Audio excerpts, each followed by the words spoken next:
I'm trying to tell you I need help and I want it. Get out. I'm done talking to you. I don't blame nobody for anything that's happened to me.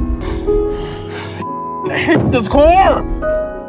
The only thing powerful is food. Crystal's journey was a roller coaster ride through health issues and emotional trauma that will make you question your life choices. Imagine being 34 and already juggling a nightmare mix of diabetes, hypertension, and polycystic ovarian syndrome, PCOS. Now, these are serious conditions on their own, but Crystal had the added horror of unexpected hair growth in places like her face. Just picture that for a second. As if that wasn't enough, parts of her stomach had nerve damage. What a nightmare! Hello, everyone! Before we dive into the shocking moments of my 600 pounds life that will have you reaching for the nearest barf bag, make sure to hit that subscribe button and ring the notification bell. Grab some popcorn, if you can handle it, and get ready to explore the wildest rides of transformation and turmoil. Let's get started. My husband Freeland is the one I rely on to help me get up and through my day. But I hate making him do that because I know it's hard for him. Right behind you. But my body is in such bad shape now. Crystal's relationship with her body was complicated from day one. Food was more than just sustenance for her. It was her escape route from a reality that was anything but kind. She started binge eating at the tender age of 5, right around the time a so-called family friend decided to turn her life into a living hell. The sexual abuse lasted until she was 13. Seriously, who the hell lets this happen to a child? And if you think it stops there, you are in for a shocker! When I was a toddler, my weight was normal. It wasn't until I was around 5 that my weight gain started.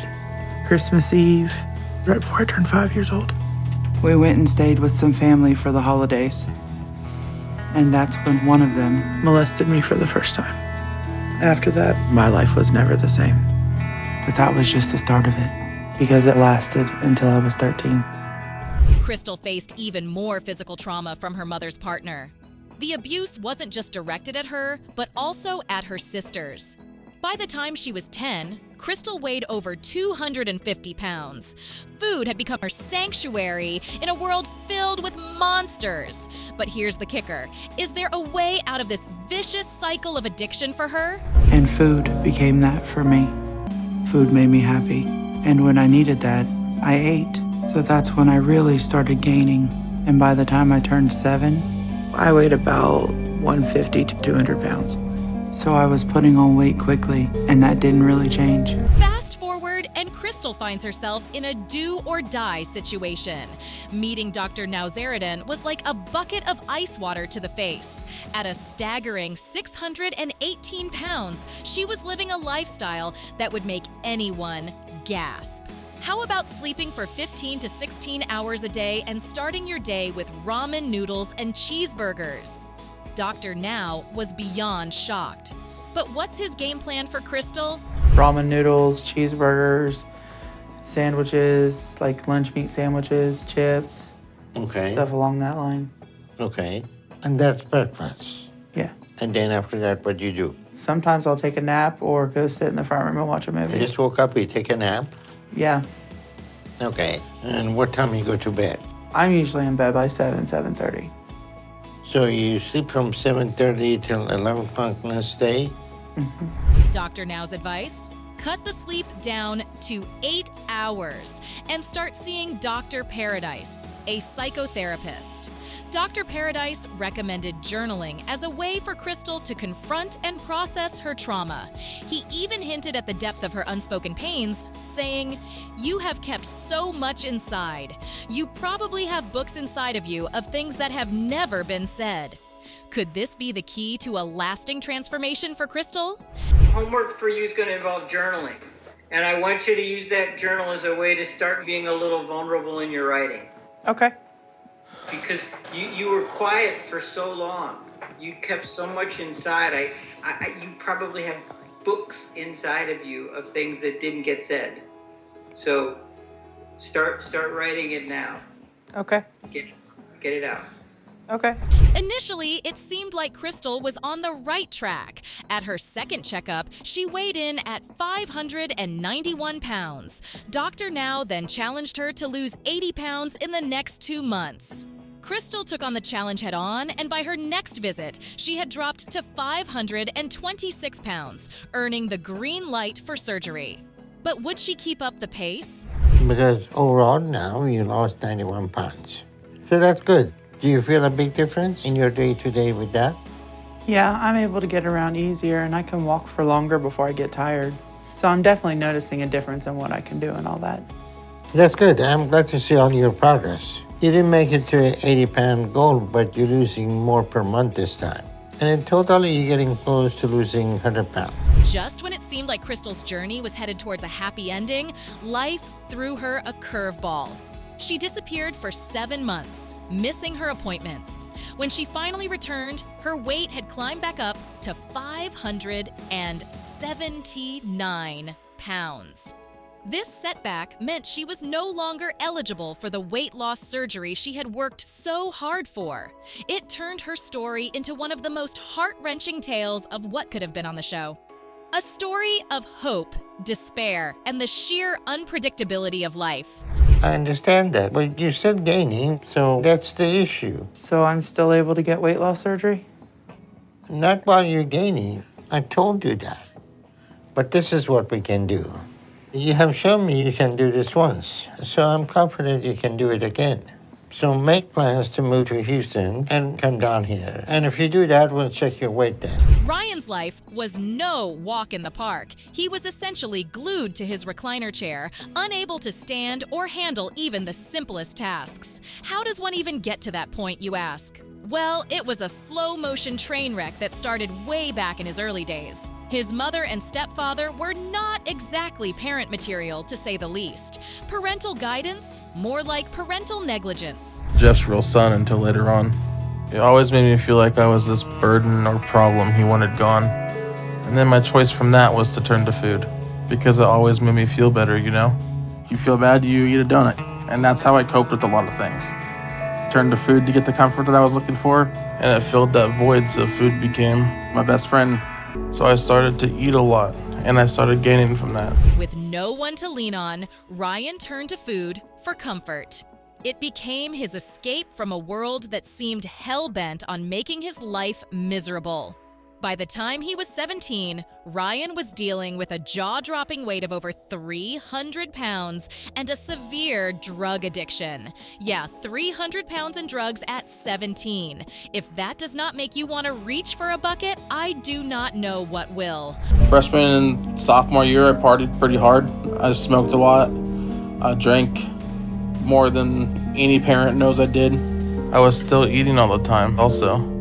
And I just got worse and spiraled more out of control. And by the time I was 17, I was already up to 300 pounds.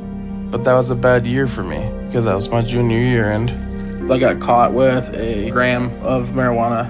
Hope, however, is a stubborn little thing. Ryan sought out Dr. Now to help him turn his life around. He started his journey at an eye-watering 740 pounds. All talk about his commitment to change. Actions, though? Not so much. Fast forward a few months and he had barely made a dent in his weight, still tipping the scales at over 700 pounds. It is like he was collecting pounds as if they were loyalty points. My life's a lot harder than you'd understand.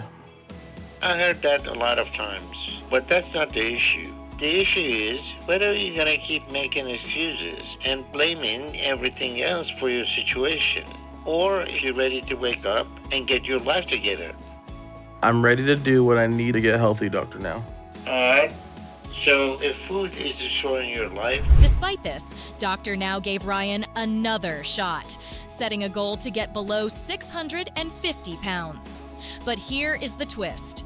Ryan's weight stayed stubbornly parked over 700 pounds, thanks to his sneaky cheat days. And when Dr. Now confronted him, Ryan's excuse was pure comedy gold. The scale's malfunctioning. Really, blaming the scale is like blaming your alarm clock for missing your flight. Epic fail. Hello, Dr. Now. Hey Ryan, how you doing? I'm good, how are you? I'm good, thank you. So, how's your weight doing today? I'm not sure. The scale's malfunctioning. It won't give me a weight. Is it malfunctioning or are you still over the weight limit of the scale? I know I made it to your goal, Dr. Now.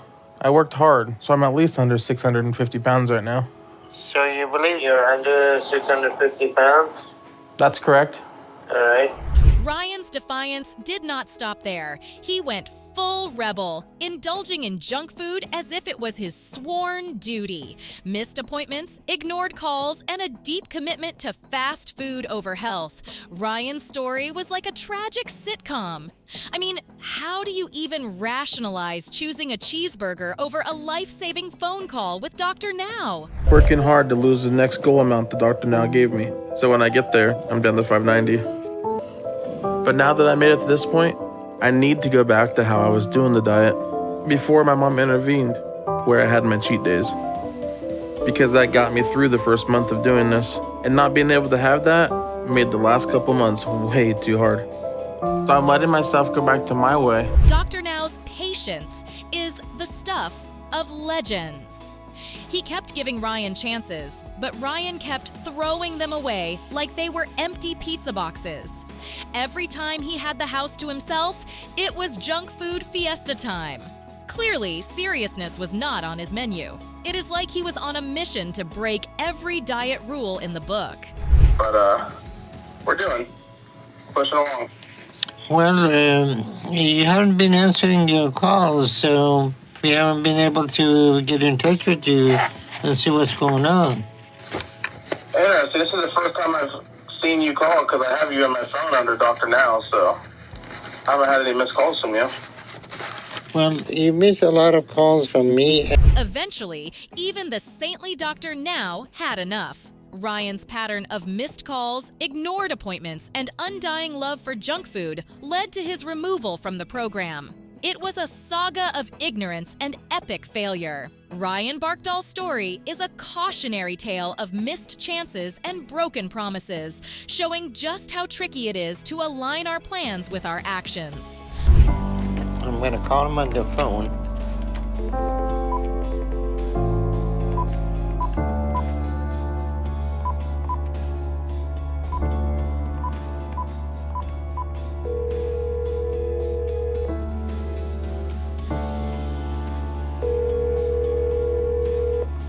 Over the past few months, I have made a number of appointments to have video calls with Ryan, and he has missed all of them. Loving these jaw-dropping stories so far? Hit that like button and share your thoughts below. Stay tuned because Lisa Everson's story is about to take a wild turn. Being bedridden, Lisa had to rely on someone. Enter Randy, her boyfriend, who played the dual role of caregiver and enabler. For 3 years, Lisa was confined to her bed, completely dependent on Randy for everything. He was her unwavering support system, handling everything from meals to chores. But let us be real, was he helping or just feeding the problem? Myself down and everybody around me. I live with my boyfriend Randy, and I just feel like crap because we're not really boyfriend-girlfriend. He's more like my caregiver. For the 3 years that I've been in bed, Randy's been helping me. Randy does basically everything for me. Lisa's life was not always a horror show. She had a happy and comfortable childhood until her father's battle with alcohol turned everything upside down.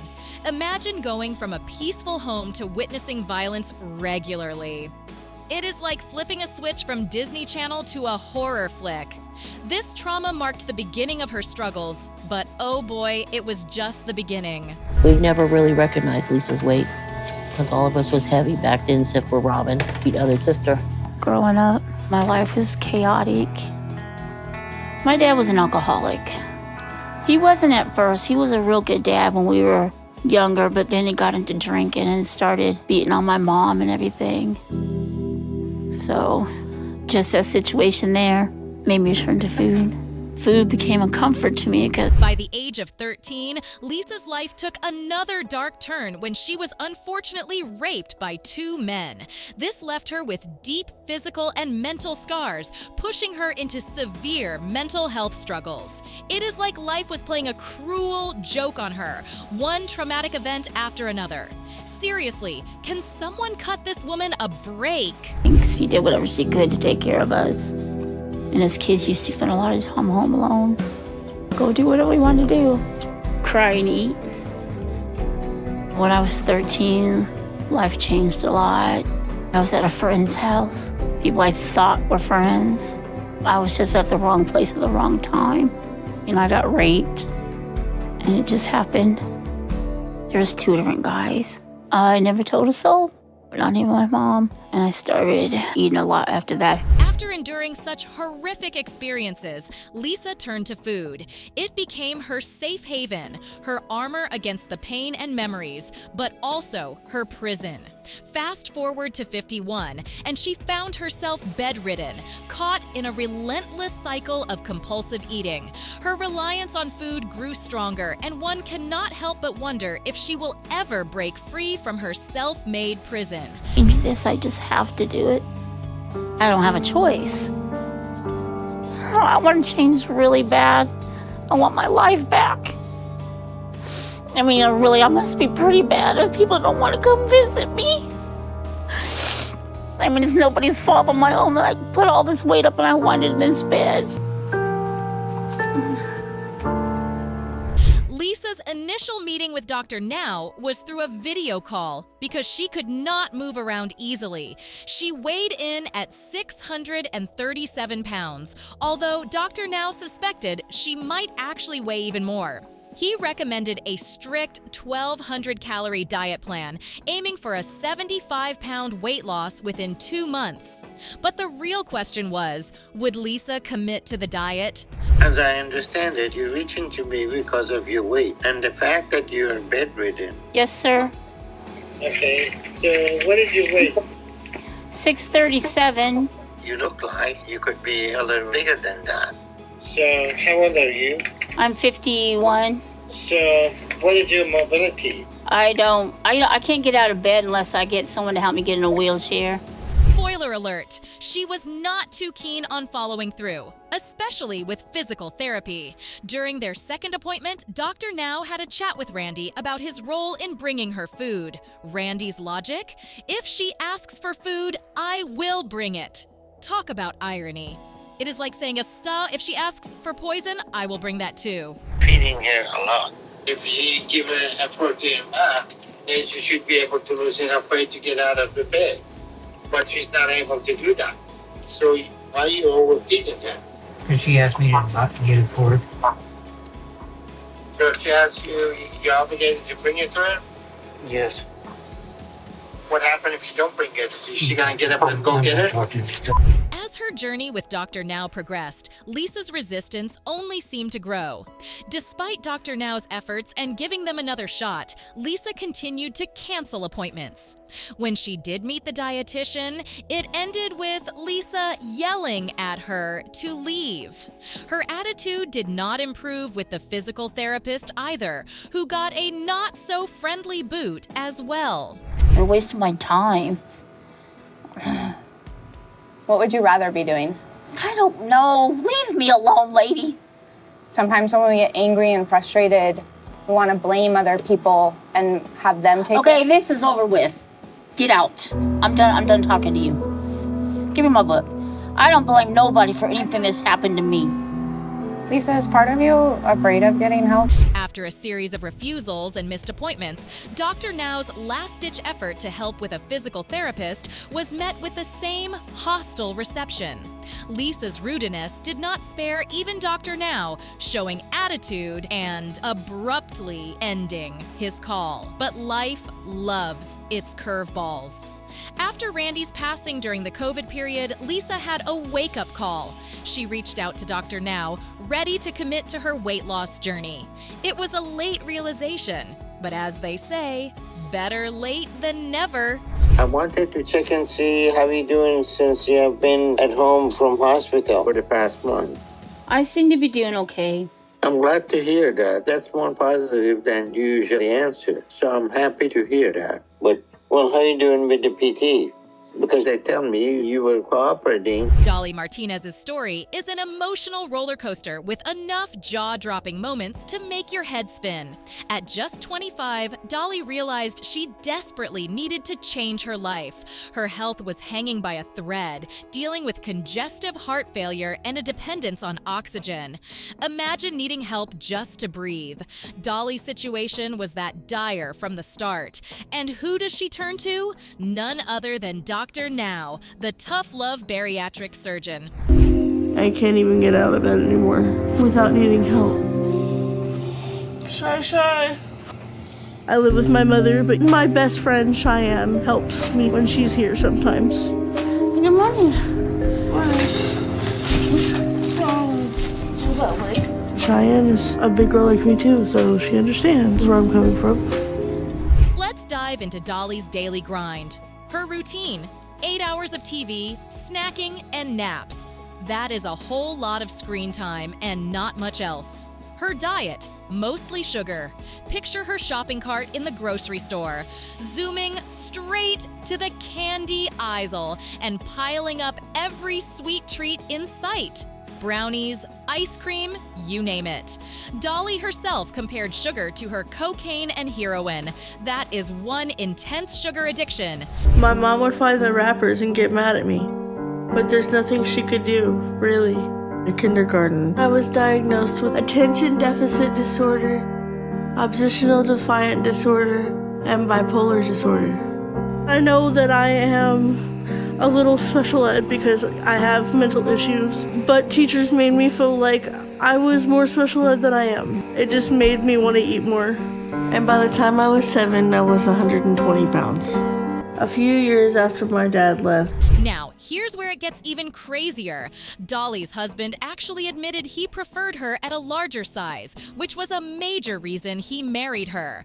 As Dolly began losing weight, he was anything but supportive. He seemed almost against her getting healthier. That is not what you expect from someone who is supposed to love and support you, right? Just turned 21 and I was 400 pounds. But I didn't have much income and I didn't have no place to live. And that's when I met Ricky, the man that I married, on a social media chat thread. Turned out we had something in common because Ricky didn't have anywhere to go either.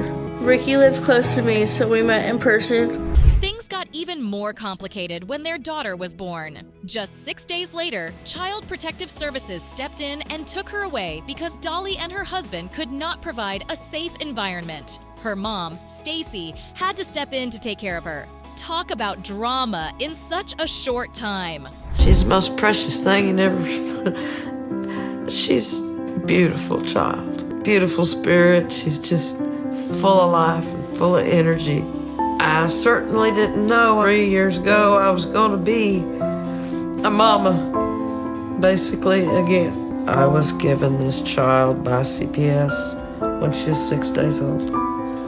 A year later, we went to court, and she and her.